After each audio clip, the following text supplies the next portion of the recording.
a todos los demás derechos de los administrados. En este caso estableció la tutela judicial efectiva de todos los derechos de los administrados frente a las actividades que pueden lesionar sus derechos subjetivos a las actividades de la administración pública. El artículo 76, por ejemplo, al tratar del debido proceso, estableció que todos los administrados podían recurrir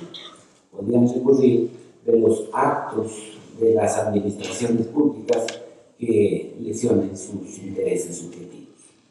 El artículo 88 de la Constitución creó en sustitución del llamado amparo constitucional la acción de protección que tiene por objeto tutelar los derechos constitucionales de los ciudadanos, de las personas, frente, entre otras, a conductas originadas en la administración pública. No cabe duda entonces de que la Constitución del 2008 constitucionalizó como ninguna otra el derecho administrativo. En el ámbito de la contratación pública, reconocida como parte del derecho administrativo, la Constitución del 2008 se ocupó como ninguna otra de elevar a jerarquía de norma constitucional principios propios de esta actividad de la administración pública. El artículo 190 de la Constitución, por ejemplo, nos habla del arbitraje en materia de contratos públicos.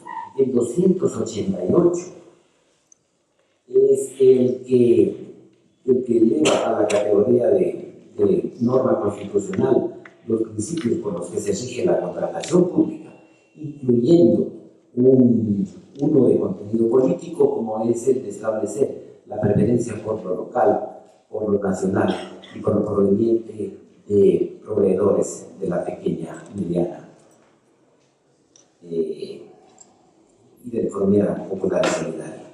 Y el artículo 323 de la Constitución, un poco reiterando un contenido que sí estaba presente en constituciones anteriores, estableció que el Estado y sus instituciones, para el cumplimiento de sus fines, pueden expropiar bienes de los particulares, pero que por este hecho, por el hecho de hacer prevalecer el interés público sobre el interés particular no debía verse afectado, y para que no se vea afectado se establecía que la expropiación debía realizarse previa justa valoración e indemnización del valor de los bienes de los que se privaba a los particulares. La desconstitucionalización del derecho administrativo, del derecho en general, supone de alguna manera, entre otras formas de verla, de un lado, la no corrección de normas manifiestamente inconstitucionales. También la desconstitucionalización puede encontrársela en la pérdida de eficacia de la norma constitucional, pérdida de eficacia generalmente originada en la normativa secundaria, Desde estas dos probables definiciones de lo que es la desconstitucionalización, podríamos analizar las reformas a la Ley de Contratación Pública del año 2013. Dos en particular podrían implicar una desconstitucionalización del derecho administrativo. La una es la contenida en la reforma que modifica el artículo 95 y el artículo 102 de la Ley de Contratación Pública.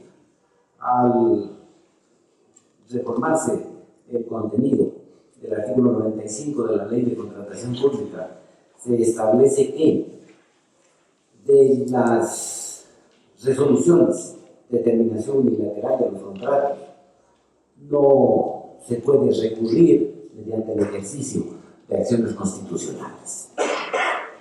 Esto podría implicar una pérdida de eficacia de la norma constitucional que establece la acción de protección como medio idóneo para enfrentar la vulneración de derechos constitucionales.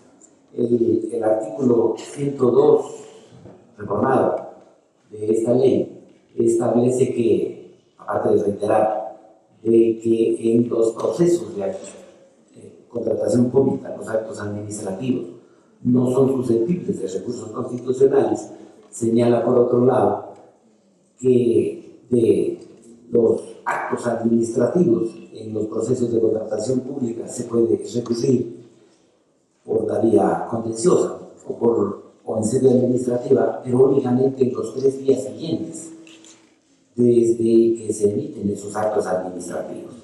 Se habla de, utilizando un término curioso y por cierto impropio, de preclusión de derechos.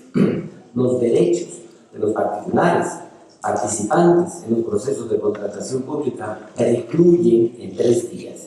Mejor hubiera sido utilizar el término adecuado, prescriben. Y es que no es presentable una prescripción de 3 días. Las urgencias del Estado son comprensibles, pero una prescripción de 3 días resulta, por decirlo menos, una herramienta para la pérdida de la eficacia de los derechos de protección. Y la otra reforma que preocupa al foro en el Ecuador es la que modifica el artículo 58 de la Ley de Contratación Pública. El artículo 58 de la Ley de Contratación Pública regula la expropiación. La venta forzosa de bienes de particulares para satisfacer intereses públicos, lo cual es absolutamente lícito.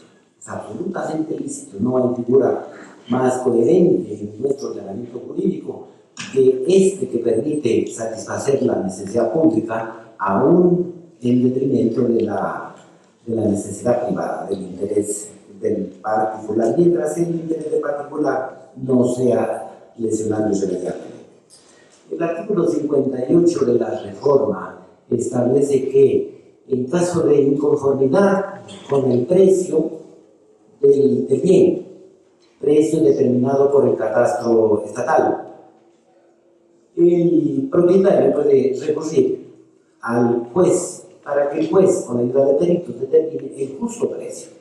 De justo precio habla la Constitución, y la determinación del mismo, en caso de que la justicia del precio no esté en la valor estatal, pues se la encuentra en el juez, en el arbitrio del juez. Pero la reforma impone al juez la obligación de establecer ese justo precio, pero sin sobrepasar el avalúo establecido por el catastro municipal, por el catastro estatal. En otras palabras, el medio para precautelar la no confiscación, que es lo que implicaría una apropiación sin la justa indemnización, ha sido, por decirlo menos, convertido en ineficaz. Si a mí me expropian, ¿ya para qué voy a demandar, ¿no es cierto?, para que se me reconozca el justo valor del bien, si el juez no podrá modificar el valor del avalúo municipal, que es el que desde el principio la entidad que me expropia está dispuesta y obligada a pagar. De alguna manera, en estas dos normas podría encontrarse indicios de desconstitucionalización del derecho administrativo, ya porque pudiendo ser manifiestamente inconstitucionales, siguen siendo constitucionales teniendo los efectos de constitucionales porque el órgano de control no ha corregido la desviación o porque implica la pérdida de eficacia de la norma constitucional. Creo que no me quedó tiempo para decir el resto de cosas que hubiera podido decir. Muchas gracias.